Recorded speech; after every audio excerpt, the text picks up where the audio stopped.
Good morning from Moulin to Couesnon. As always, we are up to no good. We're actually in the Gite Bedroom, or what will be the Gite Bedroom.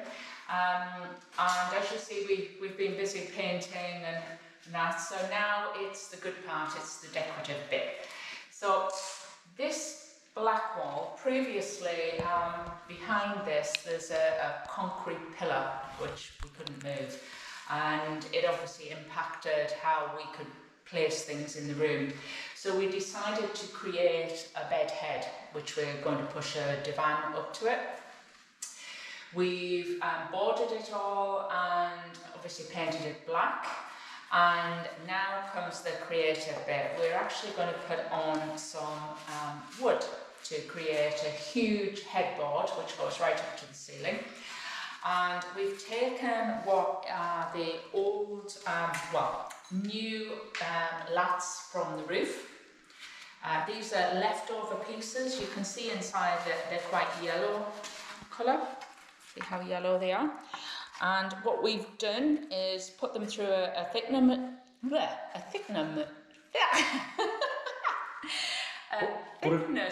machine. We're putting them through a thickness machine when I put my teeth in, right? And to smooth them, we've then sanded them and we've then varnished them to a very pale oak colour. So what the plan is to actually put them on the wall and just have some of the black showing through. So this will be kind of like a corner piece, and then these pieces will be spaced, obviously not that piece because it's a bit wonky at the bottom. They'll be spaced kind of like this. I haven't got enough hands. Right. They'll be spaced to give, thank you Paul, to give that kind of appearance. That's the plan. So yeah, join us while we try to get these huge pieces of wood on the wall, and let's see if it looks like how I imagine it's going to look in my brain. So yeah, shall we get on?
Well, that's two of the corners done. So all the work kind of sanding that wood and varnishing it over the past couple of days, and that's all we've managed to complete so far. So we probably need about another 30 lengths, I reckon, just to finish that front, and then obviously we've got the sides to do as well. But I'm absolutely loving it. I think the light oak against the black kind of softens it, doesn't it? It kind of warms up that black. I was even thinking, could have just left the sides wrapped with the wood and even put a mirror or a picture in there, but I think we'll stick to the original plan of cladding it all. And yeah, I just can't wait to see the bed in front of it and everything now.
So it's a lengthy process, taking what are standard roof battens and sanding and planing them down.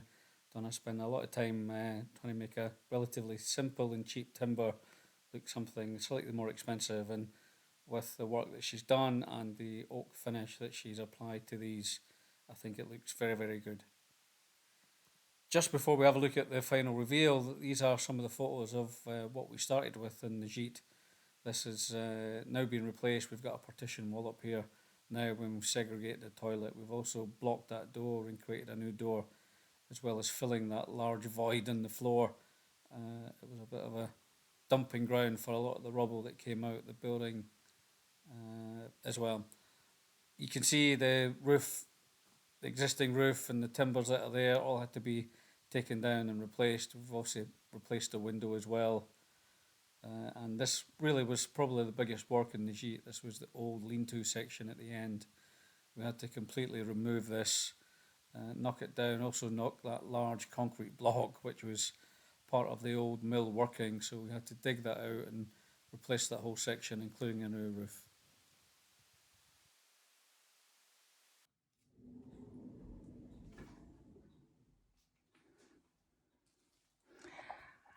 And this is our new Gite bedroom. Quite a change from how it previously was. Remember, there was actually in the part right at the back there was literally no roof, no walls. The roofs, the ceilings were all leaking, or what was left of them, shall we say. And now I think it's a lovely, warm, welcoming space. So we have here, if we do a little walk through, this is the bathroom, which I'll show you shortly. We see wardrobe, and this is like what I like to call like a little conservatory space. That's why I've kind of decorated it different to divide the spaces. And I think it's just really sweet. Fabulous views of the garden. So you can sit here with a book and a cup of coffee and appreciate the views. Obviously we've put Venetians up at the windows, so at least you can put them down on an evening and have the privacy. But during the day, obviously they can go up and you can appreciate the views of the river. And here's the little seating area for you to sit and have your cup of coffee and read your book. And then we go round. There is the headboard that we created.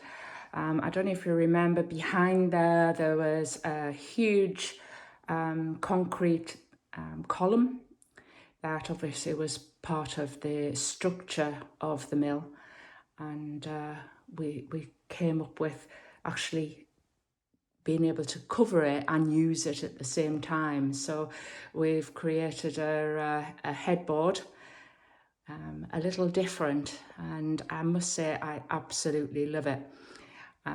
The wood was what was left over from the lats from replacing the main mill roof.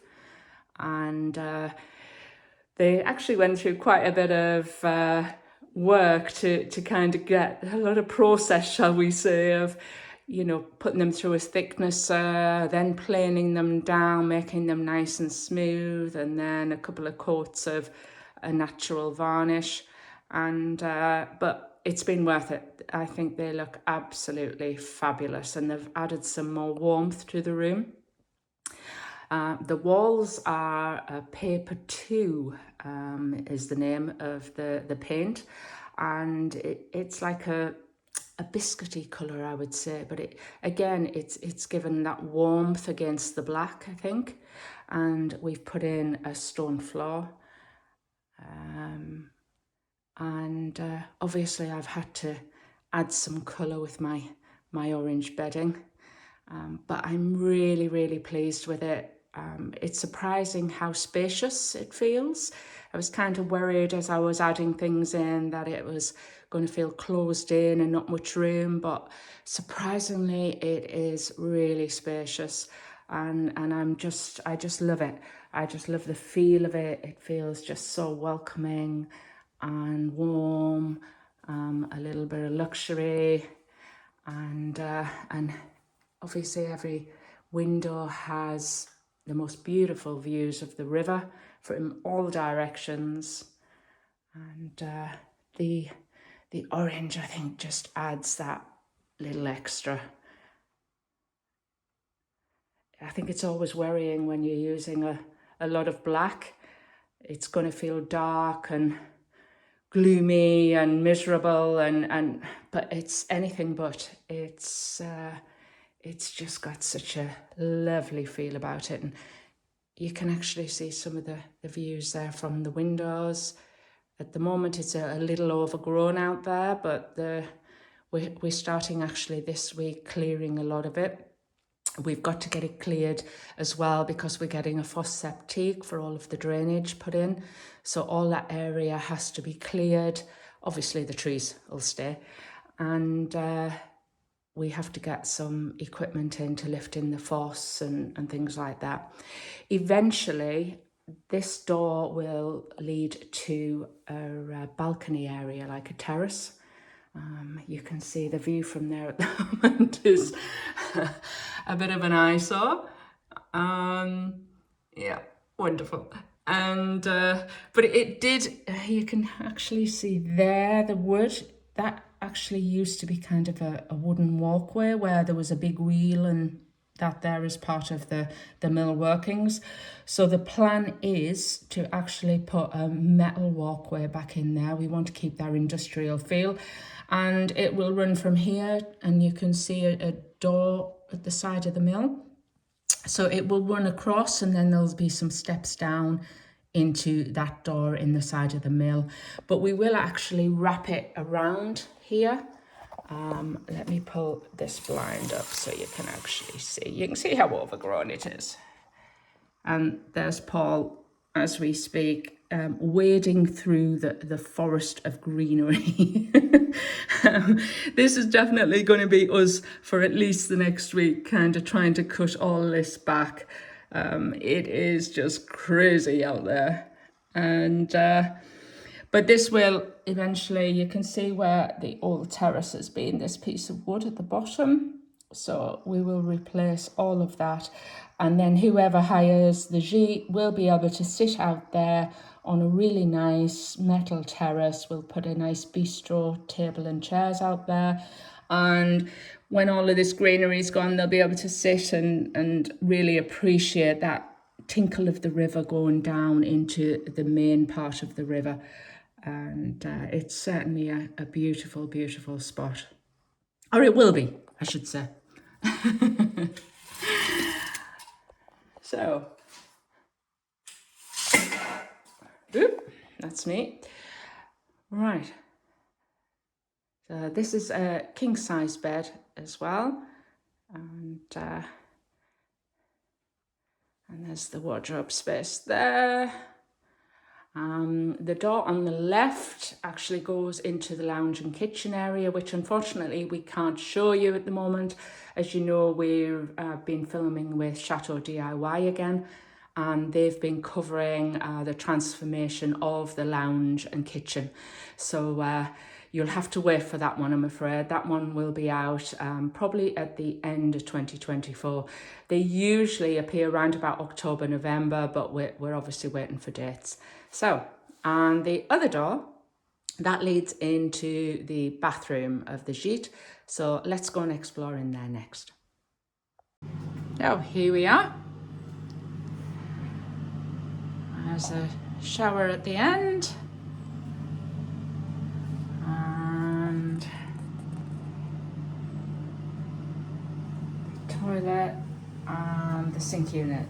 The sink unit again, we've tried to match up with the bed head, and we've created the bottom part out of some old metal we found in the mill, and and then another piece of beam that Paul has managed to cut in half and sand down and join to create the sink base, and I think it just looks fabulous.